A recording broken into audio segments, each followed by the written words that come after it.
Germany has told all of its citizens to get out of Lebanon. What do you think is going to happen there? Nothing good. I was surprised to see a statement from a Biden administration official, not the president, of course, because we don't hear from the president. We've heard from the president exactly twice since the COVID diagnosis. Once addressing the country for 11 minutes, the other a very brief public appearance with Bibi Netanyahu, saying that, well, telling Israel we don't want this to escalate. We don't like they've already killed a bunch of kids on a soccer field. What do you expect Israel to do about that? You expect Israel to just say, "Oh, tisk tisk, look at Hezbollah. Let's not, let this." Israel has to strike back. Israel has to respond, and I suspect that they will. I suspect that they will, not punch lightly. The question is, what? Then the ball's in Hezbollah's court again. Oh, by the way, they killed Drew's kids. They didn't kill Jewish kids. And it's very, very revealing that Hezbollah is like, oh yes, we did that. That was us. That was a. Oh, we didn't kill Jews. Oh no, that wasn't us. We totally didn't do that. There's something absurd about this, but we've just all kind of gotten used to playing along with the idea of, oh, okay, Hezbollah says they didn't do it, so I guess they didn't do it. Everything's hunky dory now. Look, this is an The vice administration that president, who is also the Democratic Party nominee, did not even appear, did not even put out a statement in her own name. Her national security advisor tisk and said, we hope it doesn't escalate. That's a paraphrase.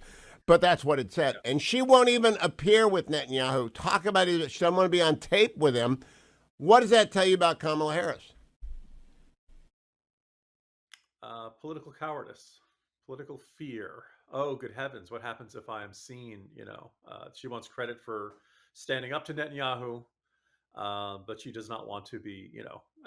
This is an ominous indicator for those like me who think that of all the options for her as running mate, Josh Shapiro is by far the best.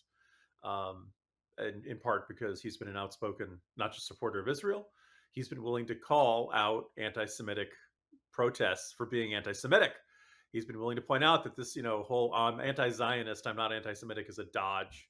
But if based on this, it's kind of hard to believe she's going to take the flack from the pro-Hamas protesters.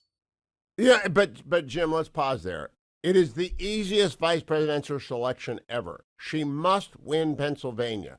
There's a popular center left Democrat, sort of traditional JFK Democrat. I know Josh Shapiro a little bit. I think he's wrong on most stuff, but he's a very normal Democrat. He's like a Democrat from 20 years ago.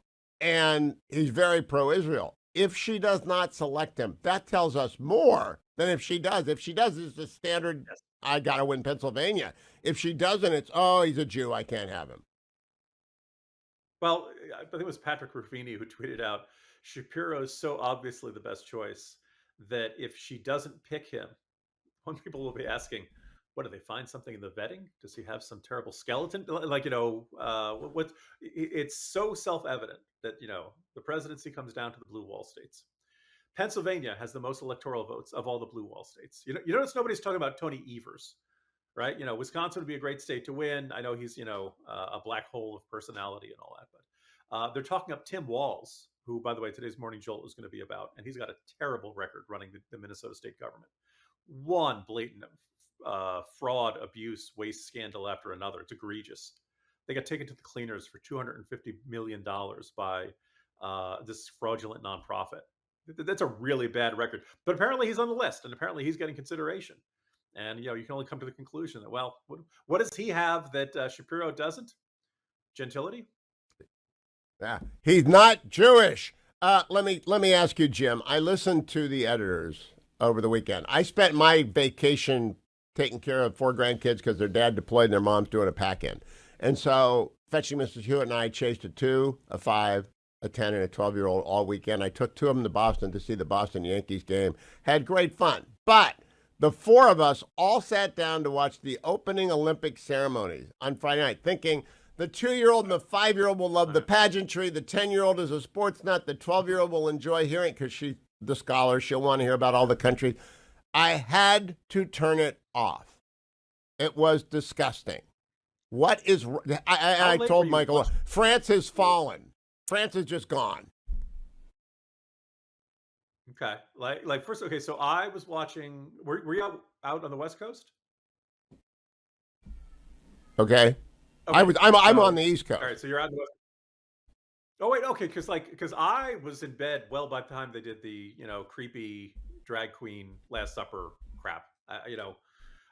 Opening part was fine, but yeah, I mean, I look and the weird Smurf and all that stuff. Look, there is something annoying about the cultural leftists that we're up against, in that everything has to be turned into them. What do drag queens and the Last Supper like? Last Supper was painted by an Italian painter. Like, why what does this have to do with the Olympics? What does this have to do? It is, but on the other hand, like, they did that because they know we're going to react this way. They did that because basically, like, we're going to turn the opening ceremony into a giant middle finger to Christians, and then we're going to react Jim, shocked. I got a Oh, different. I have a much more sinister take. Much more sinister take. Okay.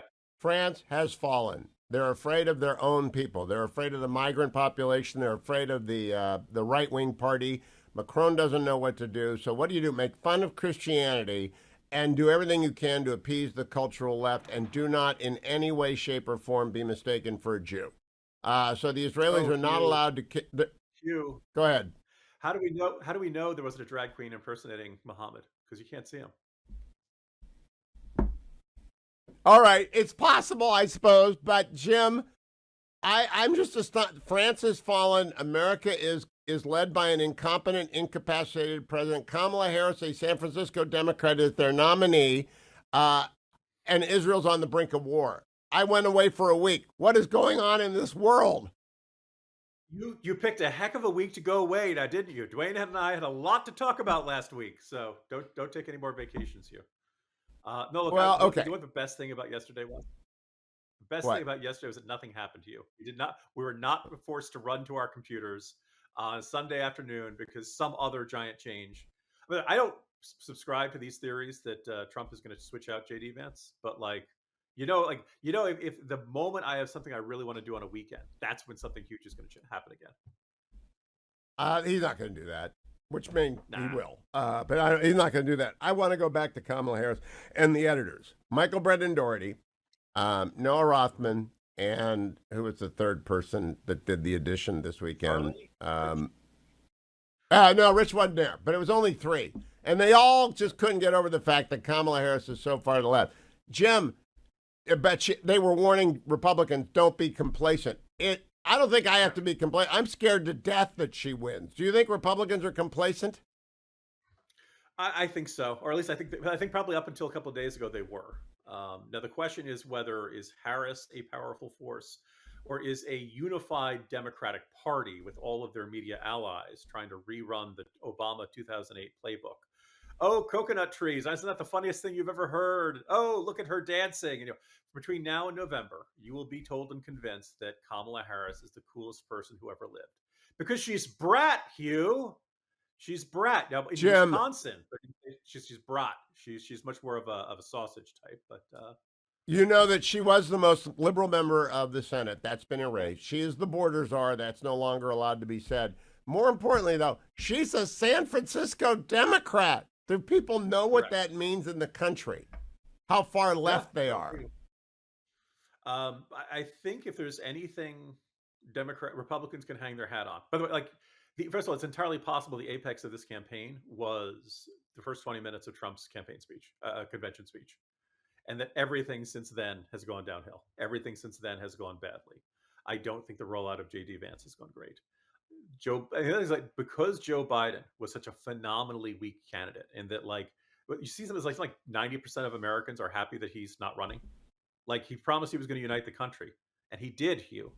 We're all united in the fact that we think this old man should not be president anymore. But basically, that now the Democrats had all this pent up, desire to be enthusiastic. They wanted to feel good about their nominee, and they couldn't when their nominee was clearly a decrepit old man. Now they're back to a much more familiar situation. We have the cool young candidate. You guys have the old geezer candidate, and they know how to run that playbook. And I'm not sure the Trump campaign knows what it's in for. That thankfully he's still ahead